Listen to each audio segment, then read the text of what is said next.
우선은 여러분 작가를 분석을 해봤더니 작가는 작자매상이라고 되어 있어. 그러면 얘는 이름이 없는 사람이니까 평민이라고 생각을 해주면 되겠다. 그래서 거기에다가 평민이라고 정리를 해주시고요. 평민들은 주제가 뭐뭐뭐가 나오기로 했었냐면 사랑, 이별, 그 다음에 여러분 일상, 비판 이거 4개 중에 하나가 나올 거야. 그래서 평민은 사랑, 이별, 일상, 비판에 대해서 이야기를 하고 있다. 그러면 이 작품은 여러분 뭔가 사랑 때문에 근심을 하는 것 같지도 않고 이별 때문에 근심하는 것 같지 않고 뭔가 일상생활에서의 어떤 감정을 얘기하고 있는 거잖아요. 그래서 일상이라고 이렇게 생각을 해주면 될 것 같아요. 주제를 미리 예측하시고 그리고 해석을 해보는 거지. 여기 혹시 나와요? 나는 안 나와. 그치? 그러면 작품 밖에 있는 화자가 이야기를 하고 있는 거네. 작품 밖에 화자가 이야기를 해주고 있다. 자, 그 다음에 여러분 시간은 알 수 있을 것 같아. 잠 못 들어 한다고 했으니까 깊은 밤이 돼도 잠을 못 자고 있는 상황인 것 같아. 그래서 밤이라는 시간 정리할 수 있을 것 같고요. 자, 그 다음에 공간적 배경은 막 얘가 들어온다, 내가 잠을 자야 되는 시간도 있으니까 아마 이런 방 안에 대해서 얘기를 하고 있는 거 아닌가? 자, 사건적 배경은 뭘 하고 있냐면 지금 화자는 뭘 하냐면 한숨을 쉬는 중인 거죠. 그렇죠? 그래서 한숨을 쉬고 있다.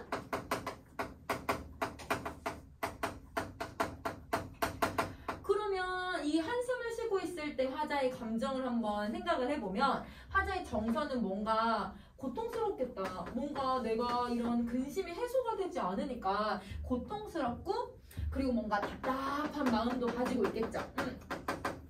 내가 고통, 답답함.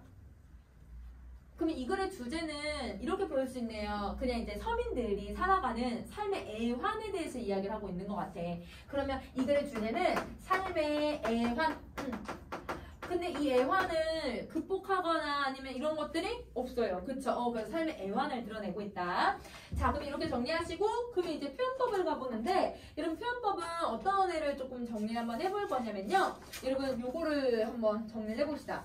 우리 얘가 풍자하고 해악이라고 하는 애를 쓰고 있어서 그걸 한번 정리를 해볼 거야. 자, 여러분 우선은 해악이라고 하는 애랑 풍자라고 하는 애를 조금 다시 한번 정리 한번 해볼게요. 해악과 풍자.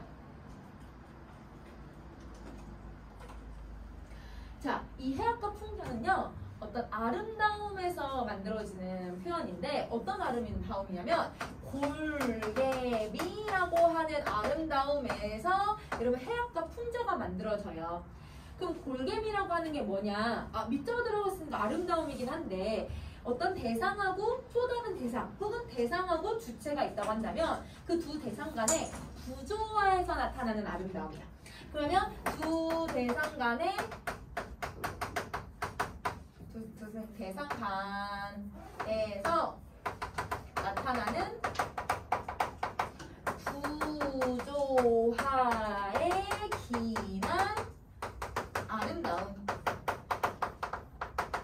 이걸 얘기한다. 두 대상 간에서 나타나는 그 구조화의 기난 아름다움을 얘기한다.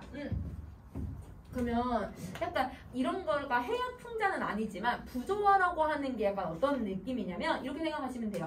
발레리나들 얘들아 발 같은 거 이런 막 사진에 이제 인터넷 막 이렇게 돌아다니는데 얘들아 발이 막 이렇게 서서 하니까 발이 예쁘지는 않아. 누가 봐도 얘들아 우리가 생각하는 미, 아름다움이라고 하는 관점에서 보면 예쁜 건 아니죠. 근데 그걸 보면 사람들이 약간 무슨 생각이야? 열심히 살아야겠다. 이 사람들 대단하다. 이렇게 훌륭한 발레리나가 되려면 이 정도는 해야 되는구나. 막 얘들 뭘 하게 되냐면 막 얘들 이 사람의 그런 살아온 그런 노력 이런 것들에 사람들이 경탄하기 시작을 하거든. 아니면 얘들아 저번에 뭐 얘들아 배구 선수들 여러분 여자 배구 선수들 막 여기 막 다 찢어졌는데도 얘들아 막 배구 뛰고 하는 거 보면 얘들아 미관상 예쁘진 않아. 막 얘들아 닫혀있고 흉터있고 이런 거는 예쁘진 않지만 그 안에서 여러분 뭔가 열심히 하고있다. 뭔가 얘들아 뭔가 또 다른 아름다움을 발견할 수 있잖아요. 거기에서 오는 구조화예요. 그러니까 우리가 생각하는 미의 관점하고 거기서 새롭게 인식하는 미의 관점이 달라졌을 때 그러면 여기서도 구조화라고 하는 거는 어떤 우리가 가지고 있는 일반적인 것에서 조금 달라졌을 때 나타나는 방식인데 그게 두 가지가 여러분 해악과 풍자야. 그러면 해악이라고 하는 애는 어떤 방식으로 이루어지고 있냐면 웃음을 주체, 그러니까 웃음을 주는 주체와 웃음의 대상이 있잖아요. 그럼 예를 들면 내가 어떤 대상을 흉내내. 그럼 그 흉내내면서 여러분 웃음을 보는 사람은 우린 관객들은 웃음을 참 이제 웃는 거고, 그 웃겨주는 애들은 여러분 그 앞에서 이들 막 공연하는 코미디언들은 이제 웃기게끔 행동을 하잖아요. 그러면 그들은 그러면 웃음의 주체라고 할 수 있고, 그러면 웃음의 대상은 우리라고 할 수 있는데, 웃음의 주체하고 대상을 비슷하다라고 생각을 하고 있으면 이거는 해악이다. 그러니까 여러분 웃음을 주는 사람하고 웃음을 받는 사람들이 비슷하다라고 수준이 비슷하다라고 생각을 하면 이거는 해악이 되고요. 이때 여러분 어떤 웃음을 유발하냐면 긍정적인 웃음을 유발을 해요. 그래서 상대에 대해서 뭔가 상대가 나보다 열등해 하면서 막 비웃고 이런 게 아니라 쟤랑 나랑 비슷해. 비슷한 생각을 가지고 있고 비슷한 상황이니까 공감하면서 웃음을 짓는 거야. 가끔 여러분 개그 프로그램들 보면 여러분 막 얘들아 SNL 짤들 돌아다니는 거 보면요, 막 얘들아 그 초등학생들 어차TV 막 이렇게 하는 거 얘들아 연예인들 나와서 한다? 그럼 뭐 애들 초등학생들 하는 거 그대로 따라서 하고 있으니까 똑같은 행동을 하고 있는 거잖아. 똑같은 행동을 하고 있으니까 이게 웃기는 거야. 얘들아 비슷하다고 생각하니까 나도 저런데 저 사람도 저러네? 이러면서 웃긴 거거든. 가끔 얘들아 뭐 카페에 갔는데 얘들아 개그맨 나와가지고 얘들아 막 걔네들 뭐 하냐면 마감 10분 전 이제 커피 문 닫을 건데 괜찮으시겠어요? 막 이렇게 하는 거 있잖아요. 그런 거 보면서도 얘들아 좀 다 우리 일상에서 하는 말인데 조금 과장해서 얘기하면서 웃기게 표현을 해주는 거거든. 그러면 이 웃음은 내가 그 대상과 비슷한 모습을 가지고 있을 때 나타난다 라고 생각을 해주면 돼. 자, 그런데 풍자라고 하는 애는요, 풍자는 어떨 때 나타나냐면 웃음의 주체하고 대상이 있을 때 웃음의 주체가 우월하고요, 웃기는 그 대상이 얘들아 이 대상이 얘들아 조금 낮을 때, 열등할 때, 그러면 웃음의 주체와 웃음의 주체가 대상과 달리 우월할 때, 웃음의 주체가 대상과 달리 우월할 때 여러분 부정적인 웃음이 나타나거든요. 자, 그러면 이렇게 한번 보자. 부조화된 상태에서 누구 한 명이 우월해, 누구 한 명은 열등해. 그 사이에서 나타나는 웃음이야. 그럼 예를 들면 봉산탈춤이나 이제 여러분 2학년 때 봉산탈춤을 배우는 학교도 있고, 양주별산대놀이라고 하는 작품을 배우는데 거기 둘 다 말뚝이와 양반이 나오거든요. 두 작품 모두 다. 말뚝이는 노비고요. 그 다음에 양반이 나와요. 그럼 신분적으로 봤을 때 양반이 훨씬 높고 말뚝이는 낮은 천민이니까 낮은 사람이 되잖아. 그러면 얘가 훨씬 높은 사람이란 말이야. 근데 여러분 지식으로 보면 말뚝이가 훨씬 더 똑똑해. 한자를 많이 써. 정말 똑똑해. 그런데 얘들아 양반들은 노래도 못 불러. 얘들아 한자로 된 한시도 못 불러. 얘들아 공부를 많이 못해. 그러면 여기서 뭔가 부조화가 오죠. 신분적인 인식과 다른 부조화가 온 상태에서 웃음의 주체인 이 말뚝이가 양반을 계속 놀리거든요. 그럼 얘가 비판의 대상이 되는 거야. 그러면 얘가 훨씬 우월하다고 생각하고 얘는 열등하다고 생각했을 때, 또 역전이 되어 있는 부조화가 일어날 때, 그러면 이거는 이제 풍자라고 하고, 풍자는 비판적인 웃음이 나타나는 거고, 여러분 이 해악은 여러분 연미, 이때 연미는 불쌍하다는 게 아니라 공감하는 거, 이렇게 생각을 해주시면 조금 해악과 풍자를 구분하시기 편할 것 같아요. 그럼 이 작품은 뭐 할 수 있는 거예요? 해악이 나타나죠. 그렇죠. 그러면 해악이 나타나는데 이 해악이 어디에서 나타나고 있는지를 찾아봐야 될 것 같아. 그럼 자, 이 작품에서는 해악이 어디에서 나타나냐면, 자, 우선은 아까 나열해놨잖아. 그럼 여러분 이렇게 첫 번째 일상생활의 소재를 나열하는 방식이 바로 여러분 해악을 만드는 방법이야. 우린 안 웃기거든? 우리는 안 웃긴데 옛날 사람들은 재밌었나 봐. 그래서 여러분 읽어가지고 얘기를 해요. 자, 그 다음에 또 어떤 거냐면, 우리 아까 뚝딱 덜커, 그 다음에 뭐 대그르르 뭘 썼어요? 음성 상징어를 썼잖아요. 그래서 여러분 이 음성 상징어만 잘 써도 웃기게 표현할 수 있어. 그럼 가끔 우리 막 개그 프로그램이나 아니면 조금 예능 프로그램에서 이상한 얘들아 감탄사를 내뱉거나 아니면 이상한 얘들아 호응을 하는 그런 말을 할 때 의도치 않게 웃음이 날 때가 있거든? 그러면 이런 음성 상징어를 사용을 해도 이 해악성을 만들 수 있다라고 생각을 해주시면 돼요. 자, 여기는 안 나왔지만 뭐 과장급 표현이라든지 아니면 단순하게 막 사물들을 반복을 시킨다든지 이런 것도 다 해악을 만들어낼 수 있고 기본적으로 이 작품은 두 가지가 들어간다라고 생각을 해주면 될 것 같아. 자, 그러면 이렇게 정리하셨으면 이제 사설시조에 대한 개념을 좀 정리 한번 해봅시다. 자, 이러면 사설시조 그 아래에 정리할게요. 사설시조는 평시조보다 내용이 좀 더 길어져야죠. 어디가 길어져야 돼요? 중장, 가운데가. 그렇지. 그래서 여러분 여기 이제 사설시조 정리 한번 해보면 자, 첫 번째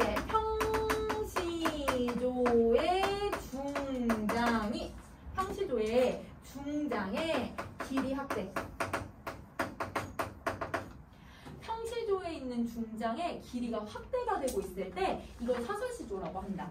그럼 사설시조는 우리 아까 평시조 아까 정리했을 때 규격이 다 갖춰져 있어야 됐었잖아. 정형시인데 얘는 그거에서 많이 벗어나요. 많이 벗어나서 파격적인 변화를 갖는다라고 표현을 할 정도로 많이 변하는데 그런데도 얘들아 평시조가 가지고 있는 형식 꼭 하나 지키고 있는 건 있어. 어느 부분이냐면 시조 종장. 그래서 여러분 시조 종장 맨 첫 번째 음보에 해당하는 부분은 무조건 세 글자가 나타난다는 건 무조건 지켜요. 그러면 우리 앞에서 여러분 도산 12곡의 맨 종장 다 이제 아마 세 글자였을 거야. 근데 여기도 얘들아 한수만 여기 어때요? 아마도 맨 마지막에 아마도라고 돼 있잖아요. 세 글자로 시작을 해요. 이거는 무조건 지키는 거야. 사설시조 다른 건 안 지켜도 이거는 지킨다. 자, 그 다음에 사설시조는 아까 얘기했듯이 골개미를 여러분 잘 갖추고 있는 그런 작품들이고요.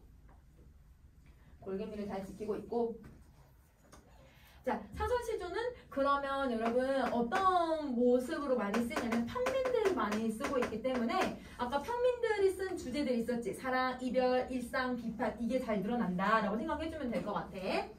자, 그러면 이것까지 정리하셨으면 여러분 한눈에 정리하기 한번 가봅시다.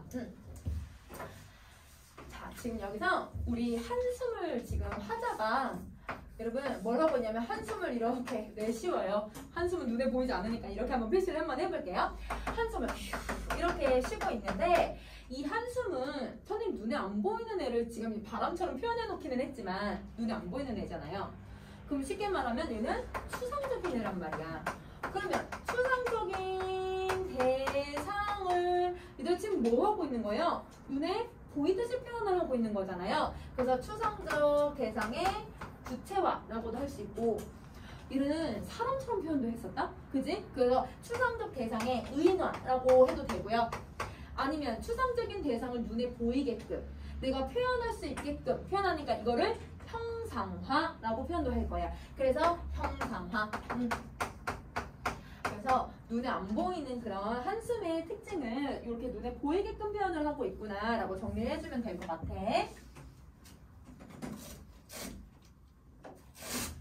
그러면 여기까지 정리 다 하셨으면 그러면 어디를 가시냐면요 여러분 39쪽으로 갑시다.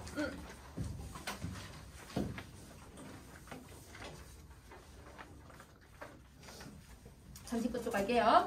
39쪽의 가사에 대한 특징을 조금 정리 한번 해볼 건데 시조는 선생님이 지금 작품 하면서 중간중간 좀 정리를 했고 이런 가사는 쭉 이제 내용을 시조랑 비슷하니까 비교만 하면서 정리해 볼게.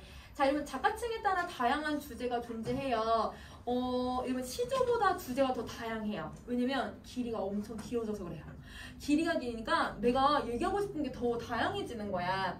그러면 여러분 작가층을 크게 이제 세 개로 나눌 건데 시조는 사대부, 평민, 아까 작가미상 그 다음에 여러분 기녀들이나 여성 작가들이긴 했는데 여기는 이제 기녀들이 빠져요. 왜냐면 기녀들이 시를 쓰지는 않거든요. 이 가사는 쓰진 않아서 사대부들이 제일 많이 쓰고 여성 작가들이 나와. 그럼 이 여성 작가들은 대부분 허난선원이나 아니면 땡땡 부인 아니면 유씨 부인 뭐 이런 식으로 대부분 이제 사대부 여성들이 글을 많이 쓰게 되죠. 글을 많이 알고 있으니까. 그리고 여러분 또 평민들도 글을 쓰기는 해요. 그래서 다양한 여러분 가사의 형식이 나올 수 있다. 그러면 여러분 우리 그전에는 사대부들은 자연, 뭐 유교 이게 대부분의 주제였는데 그렇지 않고 자 사랑에 대한 이야기도 물론 시조도 사랑에 대한 이야기가 있긴 하지만 사랑에 대한 이야기나 나라에 대한 거나 전쟁에 대한 이야기나 뭐 다양해지기 시작을 하고요. 그다음에 여성 작가들도 단순히 사랑 이별에 대해서만 얘기하는 게 아니라 어떤 이야기를 하냐면 시집살이에 대해서, 그러면 이제 시부모 까기도 하고 이러면 남편 까기도 하고 막 이런 내용들도 나오기도 하고, 어떤 작품은 여러분 일동장류가 같은 작품은요, 여성 작가가 여러분 이제 남편이랑 동해바다에 이런 해돋이를 보러 갔는데 그 해 뜨는 장면을 묘사한 글도 있어. 그러니까 얘들 그냥 일상적인 것들도 쓰기도 시작을 해. 그러니까 얘는 주제를 선생님은 어떻게 좀 한정 짓진 않고 다양하다라고만 생각을 해주시면 될 것 같아요. 여러분 내용도 시대랑 비슷하기는 해요. 그래서 여러분 이렇게만 정리해 주시고, 그럼 이제 형식상의 특징으로 가보시면 조선시대에 나왔어요. 그럼 조선시대에 쓰였던 작품들은 무조건 몇 음보라고? 4음보. 4음보는 글자수가 무조건 몇이어야 돼요? 3, 4조? 4, 4조. 그래서 3, 4조, 4, 4조의 형식을 가지고 있다. 자, 얘도 서사본사 결사라고 하는 형식으로 구성이 돼요. 그래서 얘를 3단 구성이라고 해요. 시조랑 좀 비슷하다. 시조도 3단 구성인데. 자, 그러면 시조의 종작 형식과 유사한 형식을 가지고 있거든요. 그래서 그 부분을 우리는 이름을 뭐라고 부르냐면 낙구라고 불러요. 낙구. 근데 그러면 우리 낙구 어디서 했는데 19체양가에서 얘도 낙구가 있거든요. 그런데 19체양가에 있는 낙구하고 여기에 있는 낙구는 다른 낙구야. 저 낙구는 감탄사고. 여러분 여기 있는 낙구는 시조의 종작 형식과 같은지를 보는 거기 때문에 이거는 달라. 다른 낙구야.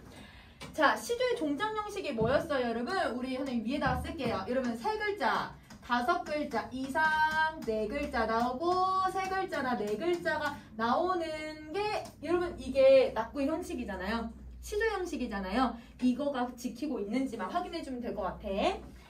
자, 얘 연구분 혹시 있을까? 얘 연구분이 없어. 연구분이 안 되니까 얘를 연속체라고 표현을 할 거야. 연구분이 없으면 연속체. 그래서 사음보 연속체를 사용하여 이런 표현 많이 쓰거든요. 그래서 사음보 연속체. 자, 작가층 되게 다양해졌어요. 자, 그러면 요거 정리를 다 하셨으면 다음 페이지로 가셔서 여러분 어딜 가냐면 주어가 조금 길어. 그래서 오늘은 다 할 수가 없어가지고 선생님이랑 여러분 누항사를 가보자. 누항사. 찾았죠?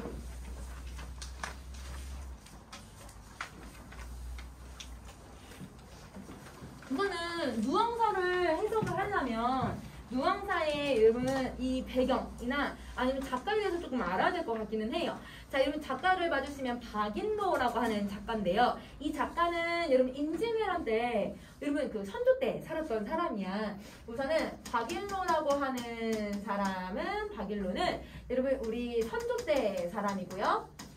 여러분 나이가 거의 50살 가까이 되어서 여러분 그 임진왜란 때 최전방으로 발령을 받아요. 그래서 여러분 거의 부상 가까이 가서 여러분 이 전쟁을 치르게 되거든요. 최전방에 가는데 근데 얘들아 나이 50이면 우리 지금은 50살이면 얘들아 되게 젊지. 그런데 옛날 50살이 어떤 느낌이냐면 당시 평균 수명이 50대 후반이야. 그러니까 얘들아 환갑까지 살면 장수한 거야. 그래서 환갑잔치를 크게 열어주는 이유가 그거거든요. 지금 환갑잔치 하면 얘들아 부모님이 욕해요. 그래서 나를 왜 할머니 할아버지로 만나냐고. 우리 엄마 아빠도 환갑잔치 다 안 했어. 아빠도 얘들아 했다가 하지 말라고 자기 나이 들는 거 싫다고 막 하면서 아직 할아버지라고 불리고 싶지 않다고. 그래서 나중에 칠순잔치 해줄게 내가 이렇게 하긴 했거든요. 어른들 요즘은 환갑잔치 하는 거 별로 그렇게 좋아하지 않아. 그냥 환갑 그냥 생일처럼 지나가기를 바라는 거지. 그러면 이 사람은 근데 평균 수명이 50세 후반이라고 했으니까 그럼 얘들 한 열 몇 살에 되면 결혼을 하잖아. 그러면 자식을 낳고 자식이 성장하면 어느 정도 성장하면 30살 정도가 돼. 그냥 30살 좀 넘고 30살 좀 넘어서 얘들아 손주도 한 45살 50살이면 손주까지 볼 나이야. 할아버지. 그럼 얘들아 할아버지가 최전방으로 발령을 받는 것도 사실은 불안한 건데 근데 이 사람은 원래는요 문신이에요. 근데 문신인데 여러분 여기에 갈 때 무신으로 발령을 받은 거야. 문신인데 무신으로 발령을 받았으니까 물론 여러분 병법서는 읽어봤겠지. 그런데 여러분 그걸 실전에 써먹어본 경험은 없었을 거야. 그러니까 진짜 죽기 살기로 얘들아 전쟁을 치르고 왔어요. 5년 동안 전쟁을 치르고 와봤더니 집이 풍비박산. 얘들아 다 사람들 피난 가니까 집이 남아난 것도 없고 이런 막 노비들도 옛날엔 노비가 재산이었잖아. 노비들도 노비 문서 들고 다 튀어버린 거야. 그러니까 얘들아 먹고 살만한 게 없고 자기 집에 재산이 남아있는 게 없으니까 먹고는 살아야 되니 뭘 하냐면 직접 농사를 지어요. 그러니까 얘들아 양반임에도 불구하고 양반의 신분으로 살 수 있는 게 아니라 농사를 지으면서 생활을 하게 되었고 그러면서 얘들아 실제로 농사를 지으니까 어때? 너무 힘들다.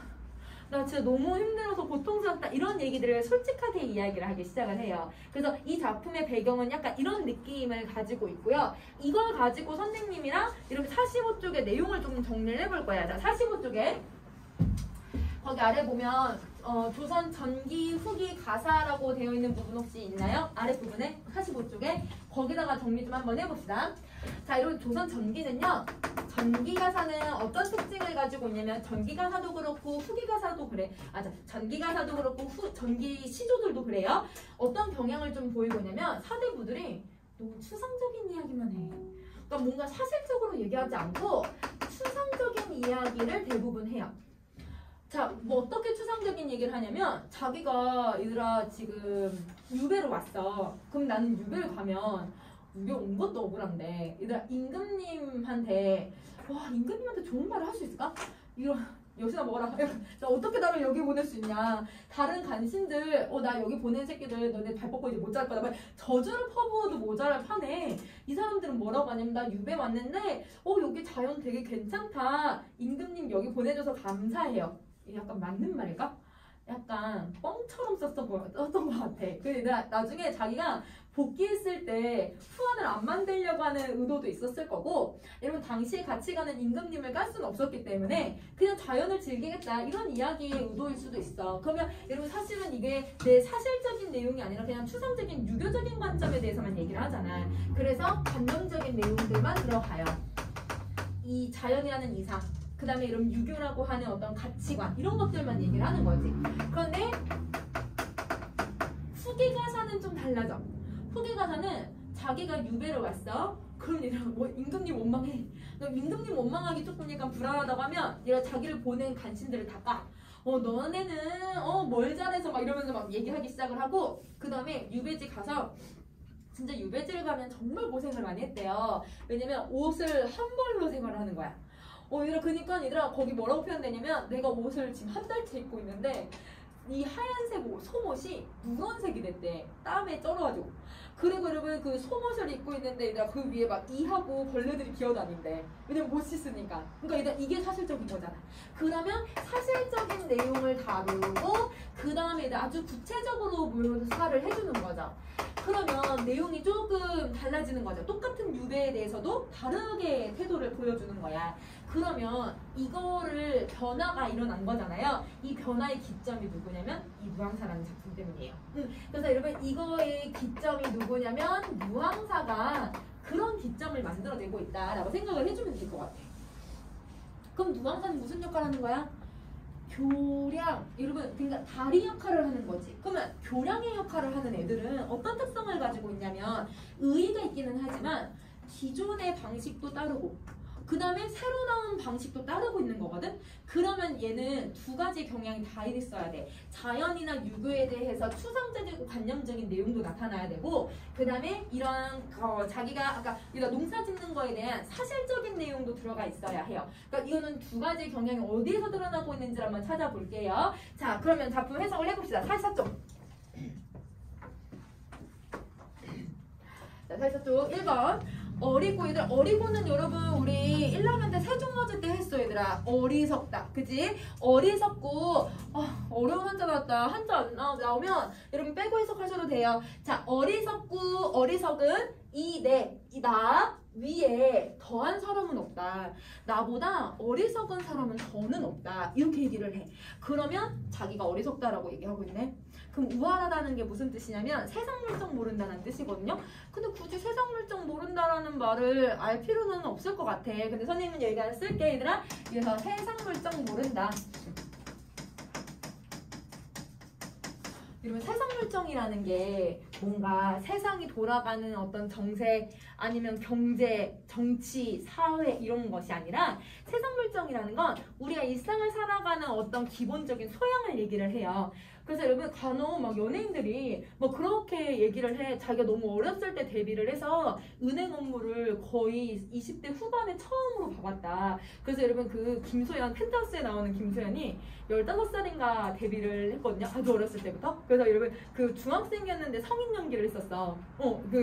그때는 얼굴이 되게 약간 악녀처럼 생겼었거든. 그래서 여러분 성인 연기를 해가지고 자기가 15살부터 활동을 했어가지고 자기가 은행 업무를 직접 가서 통장 만들어보고 카드를 만들어본 게 거의 20대 후반에 처음 만들어봤대. 자기 남편이랑 결혼할 때 그때 만들어봤대. 그러니까 얘들아 자기가 다른 사람은 얘들아 20살 되거나 아니면 그전에도 미리 그런 걸 다 아는데 그런 것조차 모르면서 살아간 거네. 그런 걸 세상 물정이라고도 하고요. 세상 물정은 또 어떤 거이기도 하냐면 사람의 도리를 얘기하기도 해. 여러분 우리 사람이 누구한테 뭐 좀 빌려줘 하면 빌려줄 수 있어. 그치? 근데 그 빌려줘가 여러 번이 반복이 되면 그럼 약간 뭐 물건 빌려준다고 해서 뭐 다른 거는 아니지만 뭔가 아까운 건 아니지만 얘가 왜 나한테만 이렇게 빌려달라고 해? 약간 이런 생각이 들게 된다? 그러면 여러분 사람인지라 약간 어떻게 해줘야 돼요?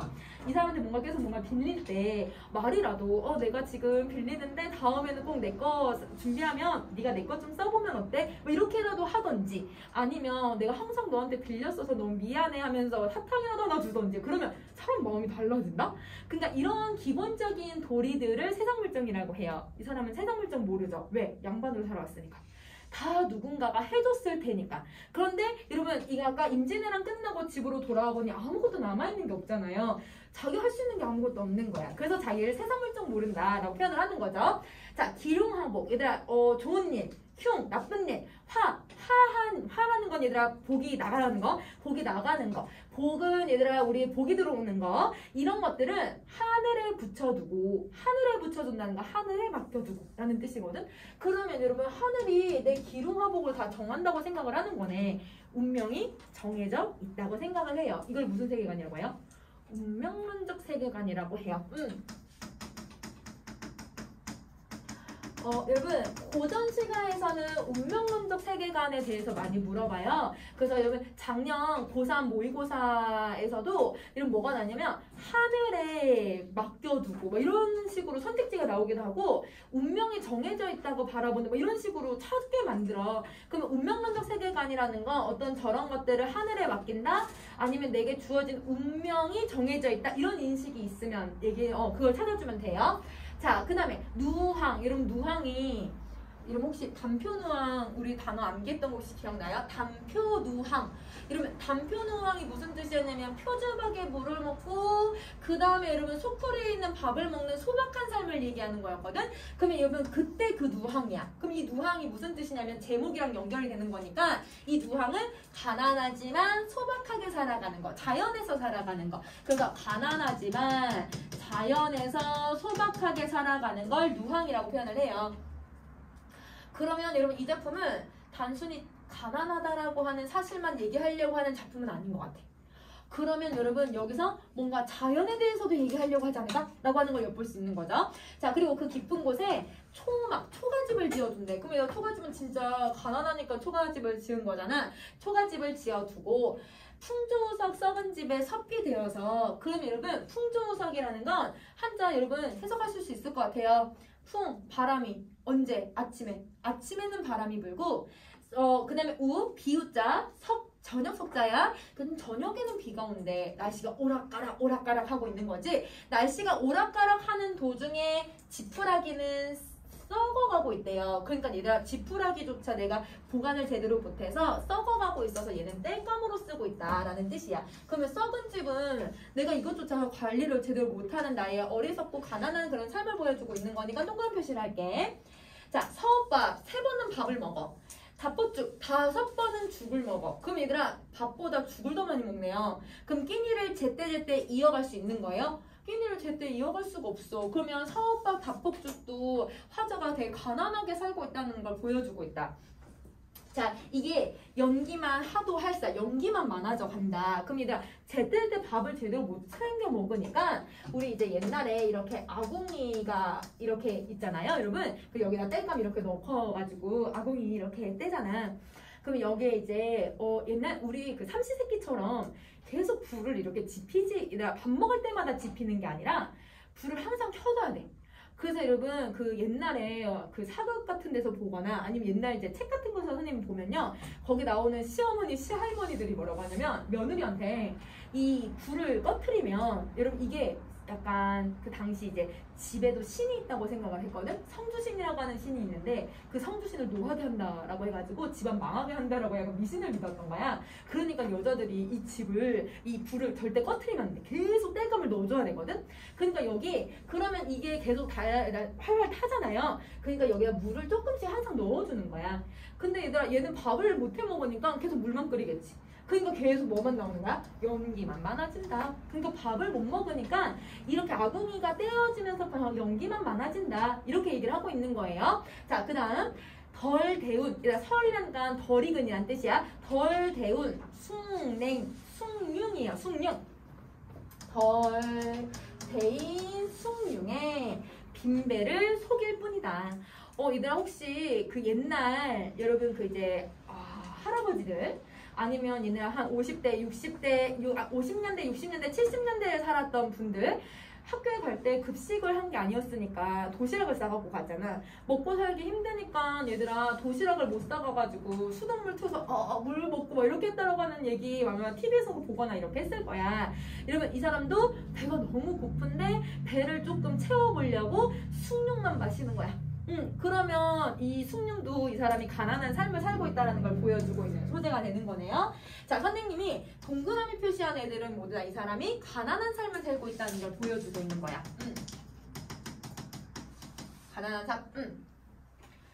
그러니까 이렇게 이런 생애가 있으니, 그러니까 얘들아 이렇게 가난하게 살아가니 장부의 뜻을 옮길 수 있겠는가? 그럼 이렇게 가난하게 산다 하더라도 여러분 장부의 뜻, 여러분 대장부로서의 뜻. 그럼 대장부로서의 뜻은 얘들아 내가 열심히 먹고 살아야지 이런 걸까? 사대부로서? 그거는 아닐 거야. 그럼 이 사람이 뭔가 꿈꾸는 이상을 가리켜요. 그러면 이걸 이상을 옮길까요? 이렇게 질문하는 의도는 옮기지 않겠다라고 하는 걸 보여주는 거지. 그래서 여러분 설의법을 사용을 해서 나는 절대 내 이상, 내 꿈, 내 희망 이거 옮기지 않을 거야. 이렇게 얘기를 하는 거야. 자, 그러면 장부의 뜻이 나오면 여러분 이상을 얘기하고 있으면 다 네모 표시를 하면서 읽어볼게. 화자의 이상은 다 네모 표시를 할게요. 자, 안빈일령 가난하지만 하나의 뜻을 가지고. 그러면 가난하지만 하나의 뜻이 무슨 걸까? 장부의 뜻 얘기하겠지. 그러면 여러분 이거 장부의 뜻이니까 똑같이 네모 표시해주시면 돼요. 이게 적을망정 내 마음속에 품고 있어서. 일단 마음에 품고 있으니까 이상 맞겠지? 꿈이야. 자, 수의, 여러분 9번째 줄에 있는 수의가 옳은 일을 쫓다 라는 뜻이거든? 이 사람 옳은 일이 뭐라고 생각할까요? 밥 먹는 게 옳은 일이라고 생각할까요? 내 마음속에 있는 이상을 얘기하겠죠? 여러분 수의도 똑같은 말이에요. 내가 이렇게 이상을 가지고서 살려고 하니 나리조차 저하다. 나를 도와주지 않는다. 이렇게 내 가난한 삶이 나를 도와주지 않는다. 나는 장부의 뜻을 지키면서 살아가고 싶고 가난하지만 뜻을 지키면서 살아가고 싶은데 현실은 그렇지 않다. 그러면 여러분 지금 뭘 해주고 있냐면 현실과 이상의 괴리를 보여주고 있는 거네. 그래서 여기서는 이상과 현실의 괴리를 보여주고 있다라고 생각을 해주시면 돼요. 자, 이상과 현실의 괴리라고 하면 여러분 내 마음속에 이상을 선택해야 되나? 내가 이상을 찾기에는 너무 배가 고픈데 그럼 현실을 찾아야 되나? 현실만 쫓다 보면 내가 이상을 잊어버리는데 마음속에서 지금 뭐하고 있는 거야? 내적 갈등하고 있는 거지. 그래서 여러분 이게 나타나면 화자의 내적 갈등이 드러난다라고 여러분 생각해 주시면 돼요. 자, 그러면 이렇게까지 정리하셨으면 그러면 이제 다음 페이지로 한번 갑시다. 다음 문장으로 갑시다. 자, 두세 이런. 자, 여러분 중략 부분이잖아요. 중략 부분이잖아. 화면이 꺼졌어? 됐다 이거.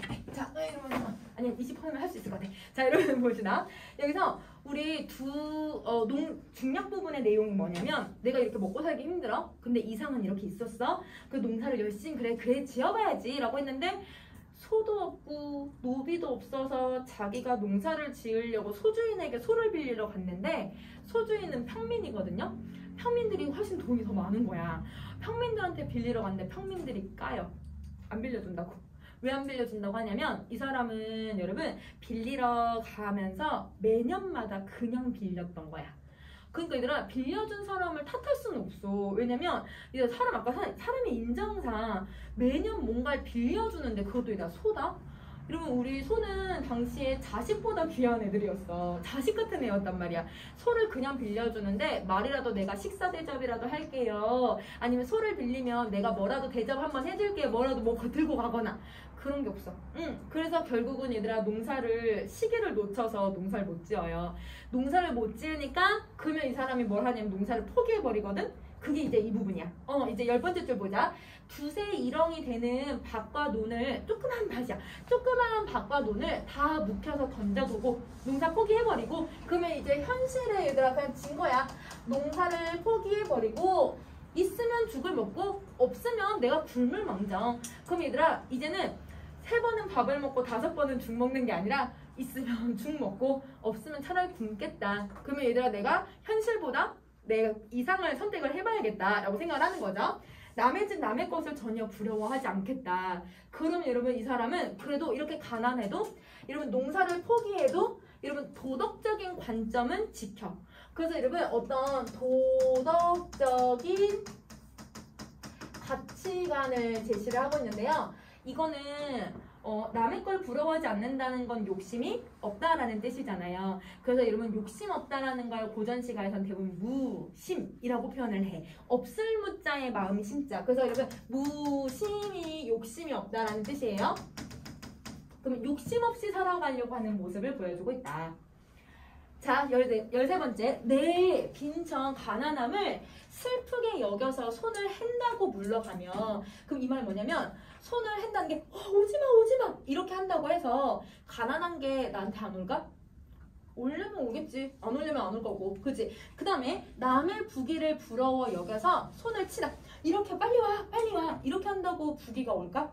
이거는 알 수는 없는 거지. 그치? 그러면 여러분 여기서 뭘 하고 있냐면 내 빈천이나 내 부귀는 내가 결정하는 게 아니다.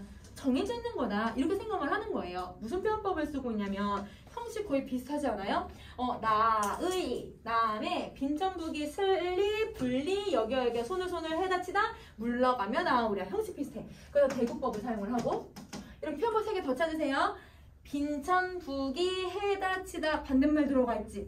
그러면 대조법도 사용을 하고 있네. 자, 그 다음에 이걸 나오겠니? 라고 질문을 했는데 나올까요? 안 나올 거야. 서류법도 사용을 할 거야. 그지? 자, 하나 더. 여러분 무슨 표현법도 쓰냐면 여러분 우리 여기 지금 보면 빈천하고 부귀를 여러분 물러가다 나오다라고 표현을 하거든? 얘네들이 물러갔다가 나올 수 있는 그런 움직이는 존재예요? 아니죠. 살아있는 것처럼 표현을 해. 그러니까 의인법을 쓰고 있다. 이렇게 정리하자. 자, 그러면 다시 인간 어느 일이 운명 바깥에서 만들어지겠니? 이러면 삼기다가 이러면 생기다라는 뜻이었지? 이게 생겨나겠니? 그러면 여러분 운명 밖에 생겨나겠니? 라는 건 생긴다는 거야? 안 생긴다는 거야? 안 생긴다. 그럼 운명이 정해져 있다. 이러면 이걸 무슨 세계관이라고요? 운명론적 세계관. 그래서 여기서도 운명론적 세계관.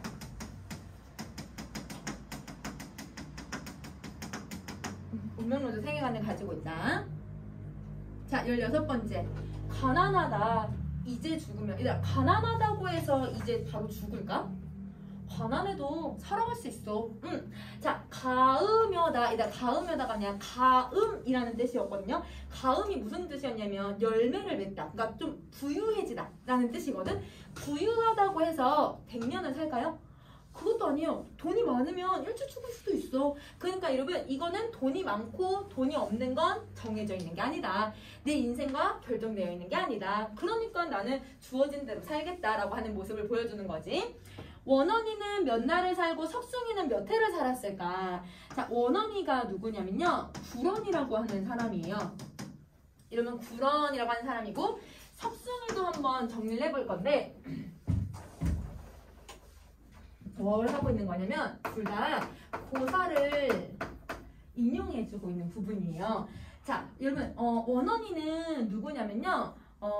구런이라고 하는 사람인데 이 사람은 여러분 정치에 이제 봤더니 이 나라 돌아가는 꼴이 말이 아닌 거야. 그래서 임금님한테 계속 간언을 올려. 이렇게 정치하시면 안 됩니다. 정치 이렇게 하셔야 돼요. 자기의 이 생각, 이상을 임금님한테 계속 올리지만 임금님이 이걸 장기를 받아주지 않아. 그걸 받아주지 않으니까 거기에 비관을 해서 자기의 이상이나 자기의 가치관이 옳지 않다라고 생각을 해서 그거에 비관해서 몸에 얘들아 삥삥 얘들아 줄을 감고 줄 끝에 큰 바위를 묶어가지고 그 채로 얘들 뛰어내려요. 그러니까 자기가 안 뜨겠다는 뜻이잖아. 살아남지 못하겠다고 그냥 자살을 한 거야. 그러니까 이 원원이라고 하는 사람이나 구런이라고 하는 사람은 자기가 생각하는 가치관에 비관한 사람이야. 근데 이 비관한 사람도 얘들아 자기 어떻게 한 거냐면 몇 날을 살았을까? 얼마 못 살았어. 이러면 석숭이는 몇 해를 살았을까? 석숭이가 누구냐면요. 이 사람은 중국에서 엄청 부자 중에 한 명이야. 지금 그 사람이 가졌던 돈을 얘를 환산해봤거든. 그러니까 진짜 빌 게이츠보다 더 부자인 사람. 그러니까 이 사람은 실존 인물인지 아닌지는 모르겠지만 정말 부자였대요. 그래서 이게 대부분 이제 돈과 관련된 이야기를 할 때 이 사람을 가지고 오는데 부자라고 해서 저 사람 아주 오랫동안 살았을까? 몇 해밖에 못 살았어? 얼마 못 살았을걸? 금방 죽을까? 그러면 여러분 부자라고 해서 아주 오래 사는 것도 아니고 내가 뭔가 이상을 가지고 있다고 해서 몇 날을 사는 것도 아니다. 그러니까 운명은 정해져 있다. 그럼 여러분 이 16번, 17번을 얘기하는 의도는 운명밖에 이게 정해져 있다. 이걸 보여주려고 얘기를 하고 있는 거네요. 자, 그 다음 빈이무원, 가난한 것을 무원, 원망하지 않겠다. 가난한 걸 원망하지 않는 건 어려워. 내가 여러분 안 그래요? 선생님은 용돈 받았을 때 용돈 왜 이렇게 빨리 없어져 얘들아? 여러분 용돈 안 봐요? 선생님이 용돈 받았을 때 용돈이 한 열흘 정도 쓰면 없어진다 얘들아? 그래서 여러분 없어지면 이제 엄마한테 빌붙지. 엄마 조금만 더 줘. 막 이러면 엄마가 진짜 한 번도 그냥 준 적이 없어. 진짜 맨날 혼내면서 선생님한테 돈을 줬거든요. 그러니까 선생님은 막 돈을 그렇게 어렸을 때 막 얘들아 용돈 받으면 없으면 막 이걸 빨리 이제 마취도 봐야 되는데 뭐도 해야 되는데 막 친구랑 노래방도 가야 되는데 막 이런 생각이 드니까 막 얘들아 살기 조금 힘들었었거든. 근데 얘는 원망하지 않는 건 물론 어려운 건 맞아. 근데 얘는 어떻게 하냐면 자, 그 다음 내 생애가 이러하니 내 생애가 이러하다는 건 내가 가난하고 내 운명이 정해져 있으니 그러니까 서러운 뜻은 전혀 없다. 그러면 결국은 이 사람은 그냥 주어진 대로 살겠다. 이걸 얘기하는 거네. 자, 단서표현 이거 나오죠? 이러면 단서표현은 소박한 삶을 얘기하네요. 자, 소박한 삶을 이도 만족하면서 살겠다. 이러면 소박한 삶을 만족하겠다는 건 무슨 태도를 갖고 있는 거야? 안분지족을 가지고 있는 거죠. 그래서 화자는 가난해도 만족해. 안분지족의 삶의 태도를 드러내고 있다. 자, 그 다음 갈게요. 평생 하나의 뜻. 평생 하나의 뜻은 온포에는 없다. 온이 얘들아 따뜻하고 포가 배부르다 라는 뜻이거든. 배불리 살고 따뜻하게 사는 게 내 뜻은 아니다. 그러면 여러분 이 사람의 뜻은 아까 앞에서 나왔던 장구의 뜻, 수의, 안빈일념이랑 똑같은 말이 되는 거죠. 자, 그러면 이 평생의 한 뜻이 누군지를 한번 살펴볼게요. 태평천하에 충과 효를 일로 삼아서 화형제, 형제들과 사목하게 친구들과 믿음이 있게. 그러면 1번부터 4번까지가 평생의 한 뜻이야. 그러면 그게 외다. 이러면 외다는 외롭다라는 뜻도 있는데 고전 시가에서 외롭다는 뜻도 있는데 그릇되다, 잘못되다라는 뜻도 있어요. 그럼 여러분 그릇되다고 할 사람이 누가 있겠니? 이런 뜻이지. 그러면 얘들아 이게 잘못됐다고 하는 사람들이 있을까? 없을 거야. 그렇지. 그러면 평생의 한 뜻은 1번부터 4번까지고 1번부터 4번까지는 공통적으로 무슨 가치관에 해당해요? 유교적. 여러분 다 이거 유교에서 얘기하고 있는 가치관이잖아. 그러면 이 사람은 평생 마음에 먹은 뜻이 뭐였던 거야? 유교를 지키면서 살아야지. 그럼 여러분 유교를 꼭 지킬 거야. 이상이 유교가 되는 거지. 자, 그걸 얘기하고요. 자, 그 밖에 남은 일은 생긴 대로 살겠다. 내게 주어진 대로 살겠다. 그러니까 여러분 무슨 태도를 가지고 있냐면 순응적 태도를 가지고 있다라고 생각을 해주시면 되겠죠. 자, 그러면 이 작품 선생님 설명은 다 했고, 그러면 우리 어느 부분을 보자면 여러분 작품에 대한 이해 한번 갑시다. 자, 작가는 여러분 사대부가 썼어요. 그죠? 그래서 여러분 사대부라고 정리를 해주시고요. 자, 그 다음에 화장.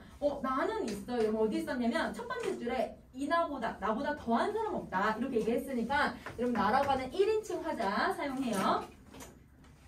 시간은 사실 여러분 여기 구체적으로 나와 있는 건 없어. 사실 이제 중략 부분에는 봄이라고 하는 계절이 나오긴 하는데 여기는 우린 찾아볼 수는 없으니까 X표시는 할게요. 자, 공간적 배경은 아마 이제 농사를 짓고 자연에 대해서 얘기를 하고 있으니까 그러면 농사 짓는 곳이나 아니면 자연, 그러니까 소박한 삶을 살 수 있는 공간이 될 것 같아. 자, 사건적 배경, 농사를 포기하고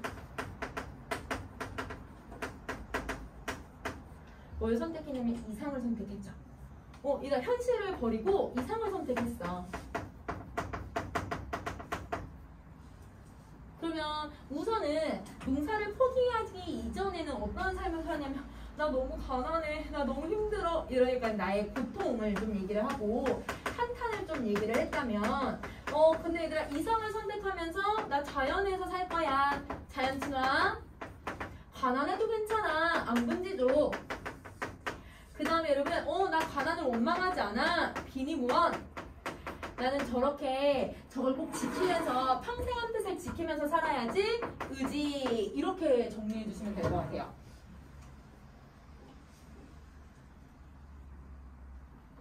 그럼 이 글의 주제는 여러분 이 사대부가 자기의 이상을 선택하는 과정을 얘기하죠. 그래서 여러분 이 이상을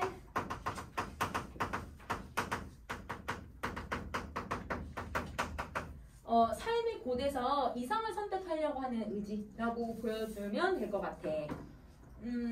자, 중요표현법만 더 가보자. 여러분 중요표현법은 뭘 정리할 거냐면 고사를 계속 인용을 했잖아요. 고사를 왜 인용하고 있는지만 정리를 한번 더 해보자. 여러분 우리 이럴 때 있어. 어떤 전문가가 실수를 안 한 사람인데 실수를 할 때 우리 원숭이도 나무에서 떨어진다 뭐 이런 표현을 쓰기도 하잖아요. 속담을 왜 써요?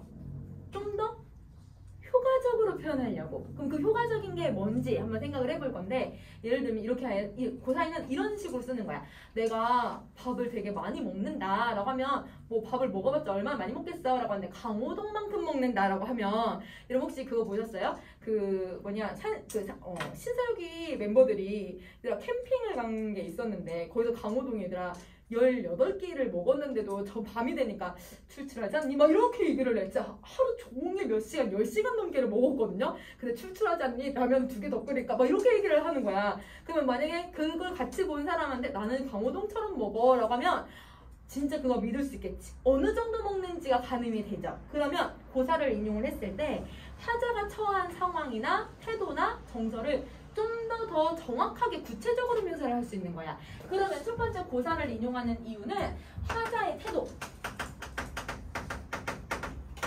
상황, 정서 등을 구체적으로 표현하고 싶을 때 이때 고사를 인용을 해주고요. 그 다음에 고사를 인용하는 경우 또 하나 더 있어. 주제 강조하고 싶을 때 내가 말하고자 하는 주제를 강조하고 싶을 때 고사를 인용해준다. 그러면 고사에 많이 나오는 애들 조금 정리 한번 해볼 거거든요. 그러면 이제 예를 들어보면 여러분 제갈량이 많이 나올 때가 있어. 우리 삼국지에 나오는 제갈량 어떨 때 많이 쓰냐면 전투 장면에서. 제갈량이 전투씬에서 조금 얘들아 막 이렇게 막 지략을 막 쓰고 이렇게 했어가지고 여러분 제갈량이 많이 나오는 건 전투를 하는 장면일 때, 전쟁에 대한 이야기를 할 때, 혹은 여러분 소부허유, 이 사람은 뭐 하는 사람이냐면 두 사람인데요.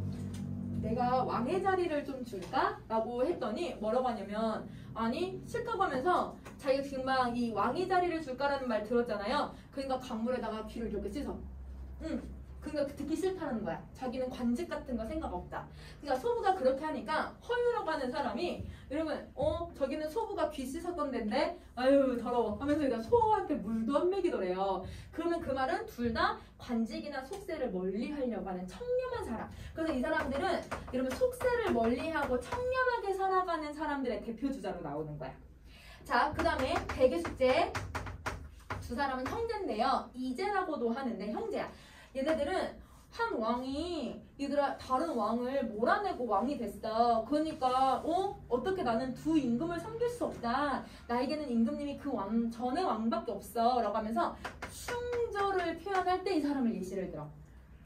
자, 아까 여러분 원언이나 아니면 여러분 석순이는 언제 드는지 알겠죠? 원언은 대부분 이상을 얘기하고 싶을 때, 그 다음에 석순이는 부와 관련된 말을 얘기하고 싶을 때 이런 걸 써. 그러면 이런 애들을 좀 알아두면 그러면 지금 무슨 상황인지를 우리도 좀 더 빠르게 찾아낼 수 있겠지? 자, 그러면 한눈에 정리하기는 여러분 선생님이 아까 조선 전후기에 가사 특징하면서 전반적으로 정리했으니까 얘는 따로 정리하지 않고 이렇게 정리할게요. 자, 다음 주에 여기 여러분 규원가랑 사실 원래 현대시에 농무까지 하려고 했는데 앞타임에서 다 못해가지고 선생님이 그 현대시 딱 농무랑 요거 2개 남았어. 그래서 여러분 다음 시간에 그걸 할 거니까 책 그냥 다 갖고 오시면 돼요. 오케이, 오늘 여기까지 합시다.